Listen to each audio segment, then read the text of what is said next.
Welcome to another edition of the brand called You, a video and podcast show that brings you knowledge, experience, and wisdom from hundreds of successful individuals from around the world. Today, it is my privilege to have a very, very well known doctor who has specialized in psychiatry, Surgeon Captain Dr. Asif Iqbal Ahmed. Welcome to the show. Thank you very much, Ashutosh. Dr. Ahmed did his medicine from Armed Forces Medical College, a very, very prestigious college in India. He specialized in psychiatry, joined the armed forces in the Indian Navy.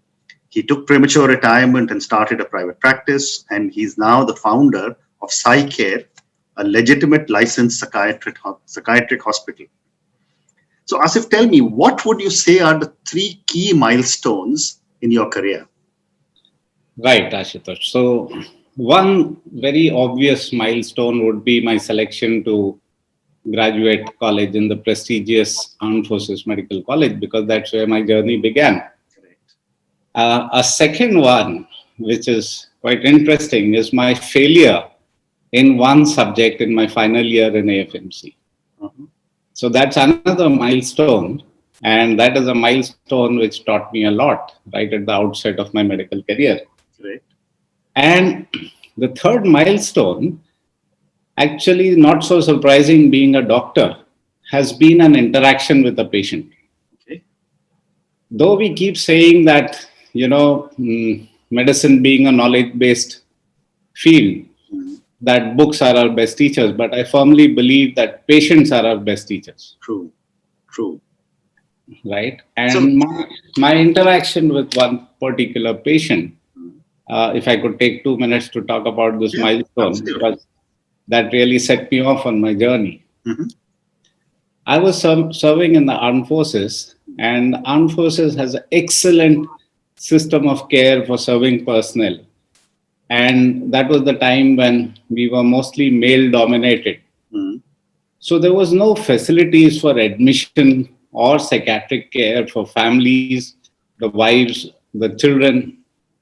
So there was a daughter of a very well-known Air Force officer, no name because of patient confidentiality issues. Absolutely right. So she was the daughter of an Air Force chief, and she was in US, and she was a patient of schizophrenia who was managing quite well. But unfortunately, she had a relapse, and she felt she had enough insight to know that she needs admission. So she came down to India, and the Air Force chief called me up and said, "Asif, I want you to see my daughter." And I knew that she was in such a serious condition, she needed admission.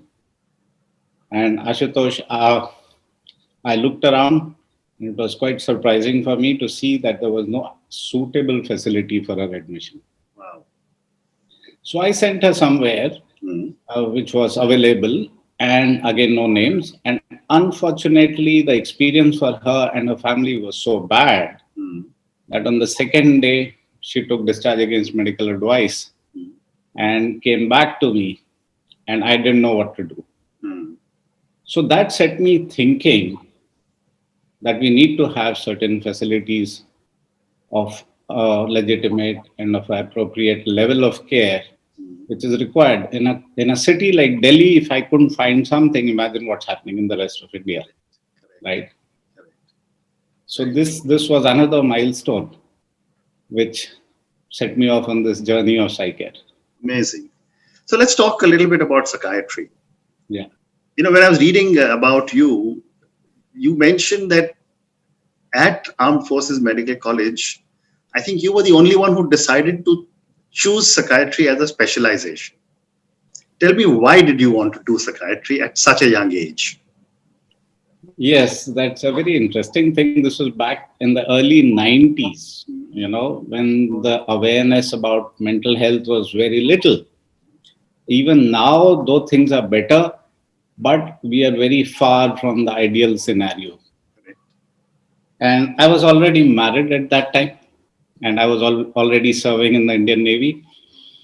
And somehow, right during my graduation days, in my professional interactions and even in my personal interactions, I found that people found it very easy to open up to me. And I've always been a very people's person. So psychiatry had started appealing to me right in my graduation days.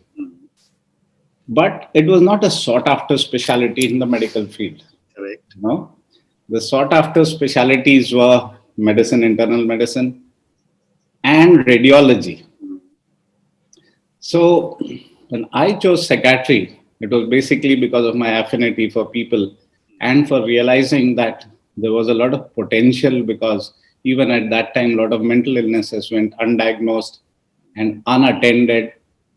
And I felt very empathetic towards these people. So there was only one or two seats. We even had to choose a post graduation through a competitive entrance exam. Okay. So I was worried that somebody, might just take it before me. So I worked very hard for the entrance exam. And out of 500 officers, we were just about 50 who were selected. And one of them would go into psychiatry. And that So was I it. worked very hard to make sure that I'm in the top. Wonderful. And I stood third. And I chose psychiatry. Wonderful. I'll tell you something very interesting here, Ashutosh. There were a lot of my friends and peers who wanted radiology, and they thought me being topper would go get radiology and they wouldn't get it. So they also helped me, because they also encouraged me to take psychiatry for their own reasons, Yes. And when I said I will take psychiatry, my mother-in-law was an elderly lady, not very aware of medical field. Her first question was, yes, why? ये पागलों वाली speciality करनी है क्या? Then when I told her कि नहीं, ये मुझे पागल नहीं लगते, ये भी मरीज हैं एक तरीके से, और इनकी तरफ जो है कोई ध्यान नहीं देता, और ये लोग बहुत तकलीफ उठाते हैं. And that did it. She said, "Beta, go ahead and do it." Absolutely. So that's how I chose psychiatry. Wonderful. So tell me, how does a common man or a common person realize they need psychiatric treatment? Right. That's a very important question, and I think it needs to be addressed in a professional manner. These days, unfortunately, everybody seems to be a mental health expert. Correct. And everyone's pontificating on mental health. Yes. Be it journalists, be it anybody. Including film stars. Yes. So, everybody is entitled to their view. Correct. But if your views are incorrect or not based on scientific facts, I really don't think that they should be propagated. They need to be countered by scientific, evidence-based facts. Correct. So the facts are that mental illnesses are legitimate illnesses. Correct. And that's been one of the biggest tragedies so far. Globally. Very true. That there is a difficulty in people to understand that these are also illnesses. Correct. So when they are an illness, like a physical illness, if you have some trouble, you go to a doctor, you seek help yourself. Correct. But in mental illnesses, this doesn't happen for two reasons. The first one being that the patient themselves do not realize that this could be the sign of an illness. Yep. And second, the associated stigma of going to, as I said, a pagalong ka doctor. Correct. So that is also a very big barrier to help seeking. Correct. Now, you asked me, how does one come to know? Again, now there are two types of illnesses, mental illnesses. Traditionally, they have been classified as psychosis and neurosis. Though the recent times, this dichotomy has been done away with. However, for understanding and simplification, it's worthwhile to bear in mind that there are two types of illnesses, the psychosis and the neurosis. Right. Okay. Now, neurosis, I will talk about first, are illnesses like anxiety disorders, depression, obsessive compulsive disorder. Now, these are illnesses where a patient suffers various symptoms and a patient realizes that I'm suffering. and this is not normal. Okay. So he seeks help. I mean, if he is aware that there is help available for his condition, he goes to a doctor. Okay. Now, the other illness, the psychotic group of illnesses, this is a problem because these are illnesses, one of whose manifestation is impaired judgment and a lack of insight. So the patient himself does not realize that he has a problem, and hence why should he take treatment for it? Now his behavior may be evident to everybody around him that this is not normal and he needs help. The patient doesn't realize it himself, which is a travesty of fate. Correct. And these are the ones classically who have been labeled as the mentally sick, the psychotic patients, because their behavior can be quite bizarre. Correct. You know, they could be talking irrationally, they could be talking to themselves, they could be laughing or crying without reason, making very brash decisions. So this psychotic group of illnesses, which include schizophrenia and manic depressive psychosis, which is called bipolar disorder now, these are illnesses which do not cause subjective distress to the patient himself. They cause distress to others. Correct. So this is the other group of illnesses which need to be treated. Interesting. So, most of these mental illnesses are brain related. And I was talking to a friend who was a director of the National Institute of Health in the US. And she was telling me that a lot of money is being spent on research, but not enough is being found. And, and these, diseases, these, I don't know if I can call them diseases, but dementia, Alzheimer's, Parkinson's, and other such challenges, we still don't know enough about them. And I know you treated my mother many, many years ago when you were in the Navy. So, you were amazing with her, I remember. But what is the reason we have still not been able to unravel so much of the brain? Yeah, firstly, thank you, Ashutosh, for reminding me of your mother. And I really appreciate you to acknowledge. And, it takes it takes a lot of a kind of a boldness to accept that you were treated by a psychiatrist. So hats off to you. And I wish that more people would come out and, accept that there was a condition which required treatment. So having said that, I think the 20th century has been called the century of the brain. Okay. Because science has progressed in the 20th century to a very large extent at a very rapid pace. However, the brain still has a lot of unsolved mysteries. Correct. First thing is that it is impervious to investigation. It is enclosed by the skull and it's not very easy to access it in the living condition. Second challenge is that it is not just the structure of the brain that we need to study. It is the functioning of the brain that we need to understand. So to draw a very simple analogy, I would liken the brain to a computer which consists of the hardware, which is the brain, and the software, which is the mind. Correct. So you could see the structure by MRI, CT scan, and whatnot. But the functioning of the brain is a very complex process, which is the mind actually. It is the mind. So it is not something which is tangible, which is palpable, which is easily subject to measurement, to objective measurement and things like that. And there are millions of neurons, and each neuron is connected to each other through multiple connections. And these connections are the ones which are the substrate or form the biological basis in which your thoughts, your emotions, your memory, your attention span, everything is controlled by these. So it is actually a wonder of nature that nothing goes wrong. I mean, it doesn't go wrong as frequently as it should. the heart has only one function to do, which is pump blood. And that also keeps going wrong. Yeah. Now the brain has so many functions to perform. So is it surprising that the functioning goes wrong sometimes? Yes, I agree with you.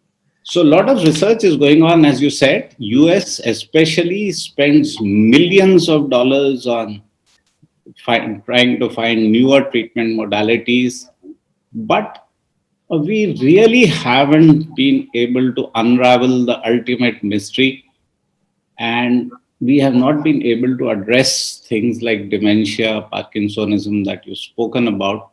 We can do the symptom reduction, we can control the illness to a certain extent. However, we haven't yet been able to find a treatment to cure it, so to say. Right.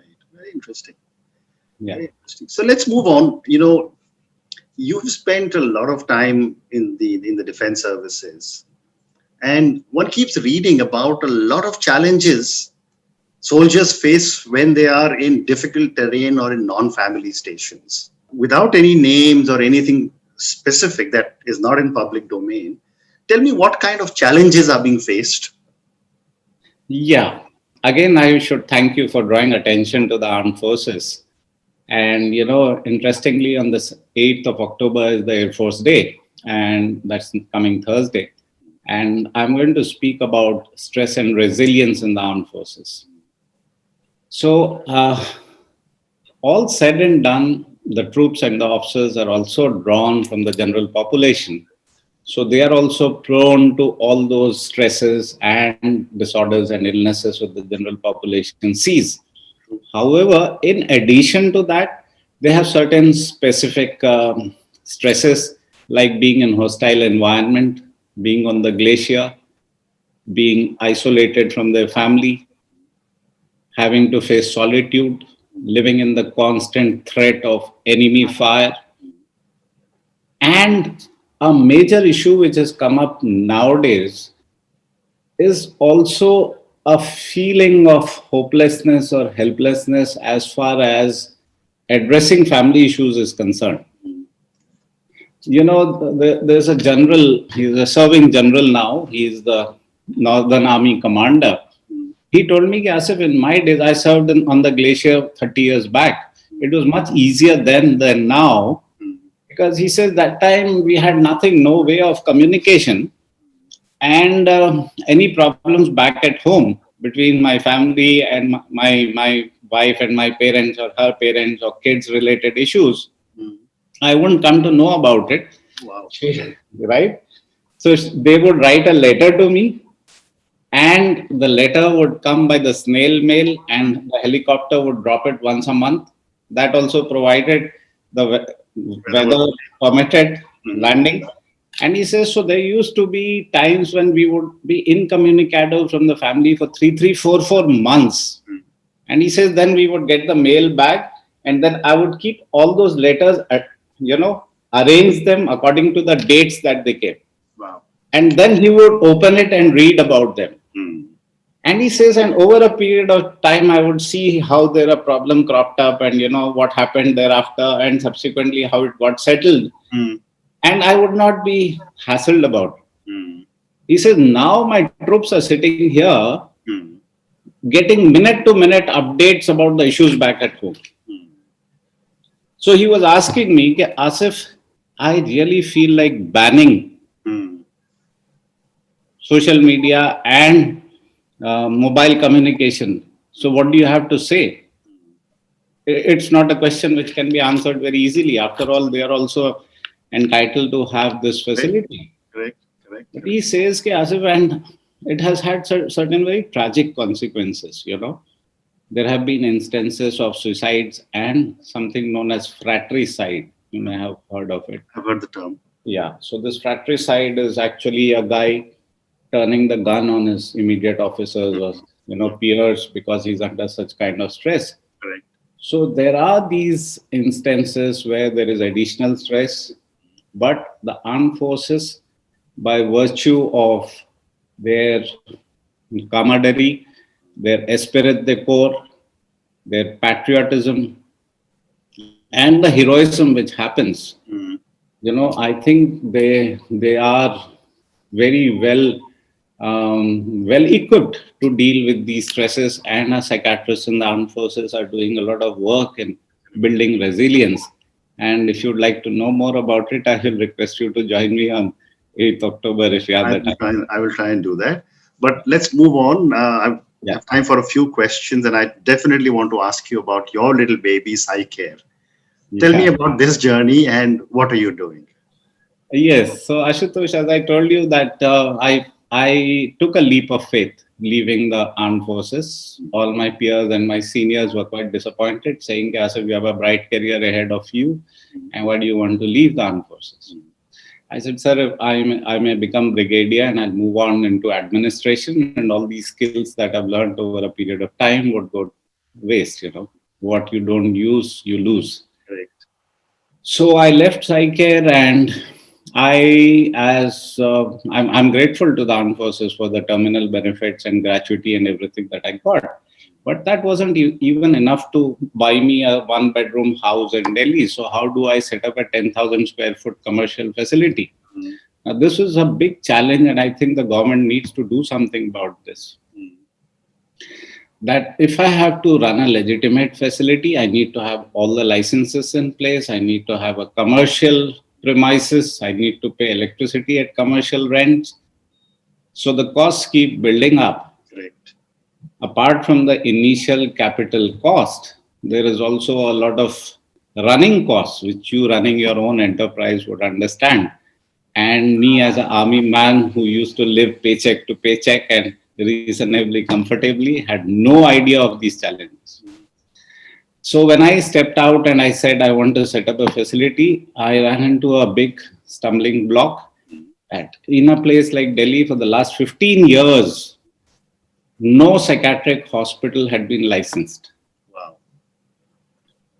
And there was a turf war whether it should come under the umbrella of the Delhi Health Services, which oversee the working of nursing homes and hospitals, or whether it should come under State Mental Health Authority, I see. which is supposed to regulate the mental health services. So I kept running pillar to post between the two. They would say, no, it is not our baby, talk to them. And SMHA would say, go talk to DHS. And fortunately, here I can take names. Dr. Nimesh Desai, who is the director SMHA, he was then and he's also now, probably retiring end of this month. So he understood my passion and the need. He kept telling me, Asif, why don't you also set up a rehab center like everybody does? Under the auspices of Ministry of Social Justice and Empowerment. I said, no, sir, I may be doing social work. That's fine, but it is a part of health and Ministry of Health should give me this. And you have to help me in doing this. So he sent out a letter to the DHS saying that I'm going to inspect these facilities. You may send your representative if you deem fit. So they came, they inspected my facility and they found that I met all the criteria. I had studied the Australian guidelines. We didn't have any guidelines in those days. So I studied all the international guidelines for a facility. I had it in place. I was fortunate to get a team of psychologists. Some of them were my students, some my peers. And so I got the hardware and the software together, got the licenses, and we were the first one to get licensed in a long, long time. Amazing. And PsyCare took birth in 2014, within a year of my having left armed forces. Fantastic. So I have time for one more question for you, and I'm going to. There are so many questions I want to speak to you, but let me come to one personal question to you, and that is that where do you draw your inspiration from? Yeah, again, my patients, of course, because it's very gratifying to see the response and the happiness when a patient recovers. And in psychiatry, the whole family comes to me to say that, they have benefited from the treatment. So that continues to inspire me. And though it sounds quite trite and cliched, my inspiration is my parents. Very interestingly, my mother back in the 1940s, late 40s and early 50s, she had been selected to do medicine. And my grandfather was the old-time patriarchal thought. He was the first commissioner of police, Indian commissioner of police after the Nizam state. He said, daughter, ladki, doctor banegi, आदमियों के बीच में घूमेगी, no question. And he promptly went ahead and got her married off to my father. Father is also my inspiration, so I'll just take 2 minutes of your time and tell you about that. So she got married and became a homemaker. And my father came from a village. He was an orphan. And he came from a village which was not electrified till 1980. Wow. So you can imagine. And he self-educated himself. He had a few godfatherly figures. And he became an IAS officer. And my mother, because she could not become a doctor herself, 3 of us out of 4 children, 4 siblings, are doctors today. Incredible. Incredible. So I feel that both of them gave us this platform, and we need to take it forward from here. And that continues to inspire me. Fantastic. Fantastic. So, Dr. Ahmed, it's been such a pleasure speaking to you. Thank you for the time. Thank you for all the insights. I wish you, PsyCare, lots of success. And please keep doing such incredible work. Thank you so much. It has been a pleasure to be on your platform. And I wish you all the best for your endeavors, and especially the brand called you. Thank you so much.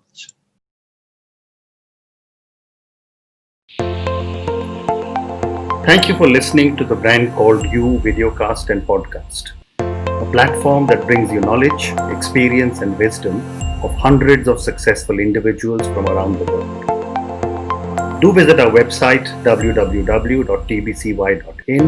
to watch and listen to the stories of many more individuals. You can also follow us on YouTube, Facebook, Instagram, and Twitter.